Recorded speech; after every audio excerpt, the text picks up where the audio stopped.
So great to be here. I mean, TEDx Women is seriously fantastic, right? But long before TEDx Women, there are amazing women speakers. In fact, history is full of women who've stepped up and spoken out and used their voices. But the thing is, you wouldn't know it from the history books. I've been a speechwriter, and I'm a speech coach, and also I coach students for high school debate and judge high school debate. And about a year ago, a coach came to me and said, "Donna, can you give me 5 great speeches by American women so I can share them with my students?" I said, "Of course." So then I went to look, and I looked, and I looked, and I looked. And I'll tell you what I found, which was but I didn't find not many speeches by women. So first of all, I looked online, and then I started collecting speech anthologies, right? Speech collections. I looked on my own bookshelf, and I bought a few, and I bought a few, and I bought a few more, and I have 85 of them, actually 87. These are books with names like Best Speeches in History, and speeches that changed the world, and great speeches through the ages. And they were published between 1797 and the current year, 2019. And the thing is, there are not many speeches by women, either no or not many speeches by women. So I wanted to know, where are all the speeches by women? I started to do some research, right?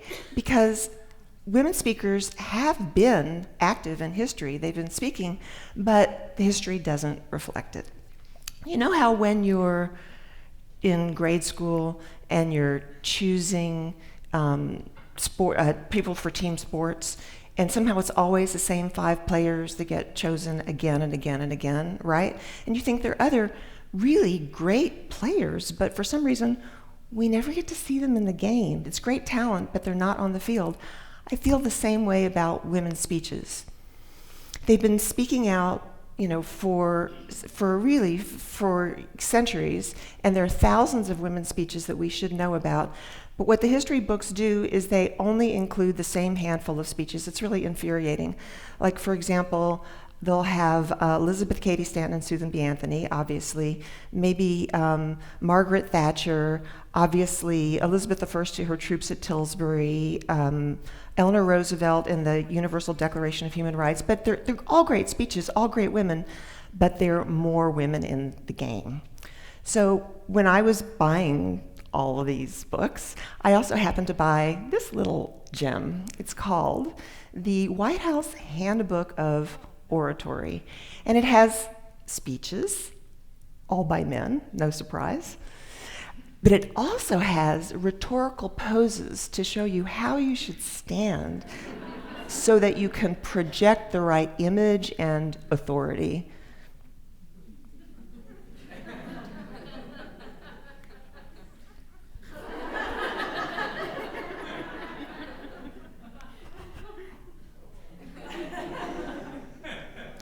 Now, historians speak of a master narrative. It's a story, right?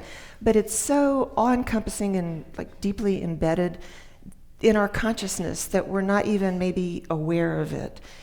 And it may be wrong, it may be totally wrong, but it's still the story that we live with. And I believe that story is that a great speaker is a man, and a powerful voice is masculine or manly.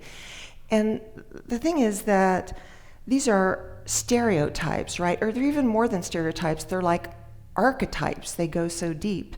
But we women, all of we women here tonight, we need those archetypes too. Where are our archetypes?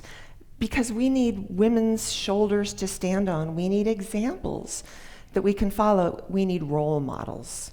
So I want to show you some of the women, the examples that I've discovered of powerful women speakers who are our role models.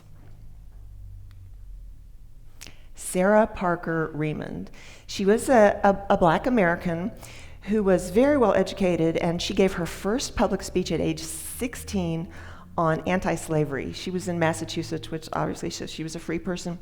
And she was such an eloquent speaker and so made such an impression that they sent her on a mission to England to give lectures, abolition lectures. And in 1859, she went to the city of Manchester in the north of England. Now, Manchester was a very wealthy city. It was a center of finance and capital, and there was great wealth on display. But a lot of the wealth came, and actually one of the main industries was cotton. So when Sarah Parker Remond went there, she spoke to the Manchester Athenaeum, mostly white audience, and she indicted not just the South in the United States, where slavery was legal, not just the North, which was benefiting economically off of slavery, but also England and Britain, because where were they getting all that raw cotton? From the southern states. So she says she walks through some of the southern states where human beings were raised like cattle for the market. So she says she walks through the streets of Manchester and she sees load after load of cotton, and all she hears is cotton, cotton, cotton. She says, I cannot speak of cotton when people are being brutalized. It was extraordinary. Sarah Parker Remond. Sarah Winnemucca, she was a Native American from the West Coast, and in 1884, she went to Washington, D.C. to testify to a subcommittee on Indian Affairs of Congress. And she testified to these congressmen about her people, the Northern Paiutes, and how they had been treated. They had been forced off their ancestral land and forced to march north 350 miles in the dead of winter in the snow across the mountains. It was so cold that their infants died in their parents' arms. And the ground was frozen solid, and they couldn't even dig the graves. They had to leave the babies by the roadside, covered in snow. Her testimony is not just it's heartbreaking, but it also is so indicative of our treatment of Native Americans. It's a testament, really, to the way we treated them, and it should be in every history and social studies book in our country. Helen Hamilton Gardner. So in the 1870s and the 1880s, it was widely believed that women were not as intelligent as men because their skulls were smaller. This was based on the pseudoscience of craniometry, where they would measure your skulls, like phrenology, right? And therefore, women were prone to being more emotional, less rational. Probably it was assumed there couldn't be any women geniuses, right? So therefore, Helen Hamilton Gardner didn't believe this for a minute. She teamed up with the best neurologists, the best medical scientists, and she did all the research. She looked through the microscope, she looked at mouse brains, and in the end, in 1884, she gives a speech in which she thoroughly refutes the notion that women are biologically or physiologically destined to be less intelligent than men, and therefore, by the way, not suitable or qualified to cast a vote, right? Because suffrage was very much a live issue. She called her speech Sex in Brain, right? And when she died, what did Helen Hamilton Gardner do? She donated her brain to science. It's in Providence. It was weighed and measured. Jeannette Rankin, another great woman from the West. She was from the state of Montana, and she was an advocate for the women's vote at the state level and the first woman to speak to the Montana legislature in 1911. And then the people of Montana rewarded her by sending her back to Congress, to Washington, D.C., to be the first female congresswoman. And Jeannette Rankin introduced the legislation that was an amendment to the United States Constitution that really launched the first congressional discussion about women's vote, right? And her legislation eventually became the 19th Amendment, which gave the women the vote 100 years ago. So thank you, Jeannette Rankin.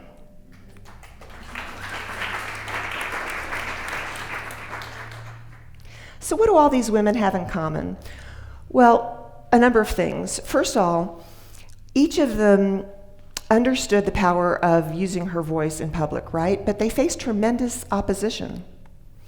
Just the very notion that women should have a public voice was controversial And a lot of people didn't like it. In fact, women lost their jobs. They were booed. They were hissed at when they would speak in public. The very famous orator Sojourner Truth was giving a speech one time, and someone yelled out the audience, "Are you a man?" So she ripped open her blouse. I won't demonstrate, but she did that so she showed him, right? The other thing they have in common, or another thing they have in common, is that all of them were forgotten, really.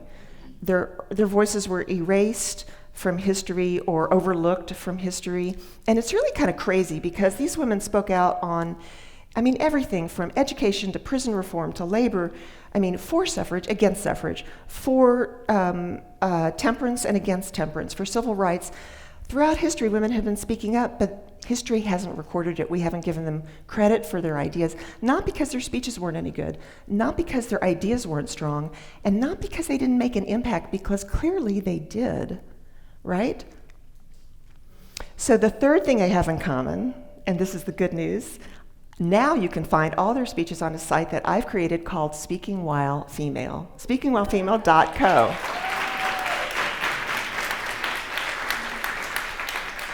It is a celebration of women's speech. It's a corrective to the historical record, and it's also an inspiration for women really all around the world. I think from Boston to Bangladesh, so that any woman or any girl can go online and see what a powerful woman looks like and read her words and hear her. I've got speeches, the transcripts, I have audio, I have video, and in some cases, I even have the handwriting, the manuscript, so you can see what a woman's handwriting looked like.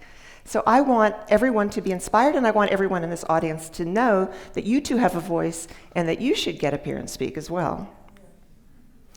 The other thing that they have in common is they all understand the power of a speech to change the world. The history of speech is really the history of change. It's like a chronicle of change. Speeches are given, but the ideas move through time in dialogue with one another or exchange with one another. And when women's voices aren't in the mix, when they're not in the game, we don't understand women as agents of change. We don't understand that women have been involved in the change that has given us the progress and made the world that we know it today. So it was the famous Ida B. Wells. She was a journalist and an activist, and she spoke up. She used her voice mostly against lynching. In the 1890s and 1900s, she spoke against the horrors of lynching. But she said the way to right wrongs in the world is to turn the light of truth upon them. So I encourage all of us, let's use our voices to turn the light of truth on the forgotten history of women's speech and celebrate women's voices. Thank you.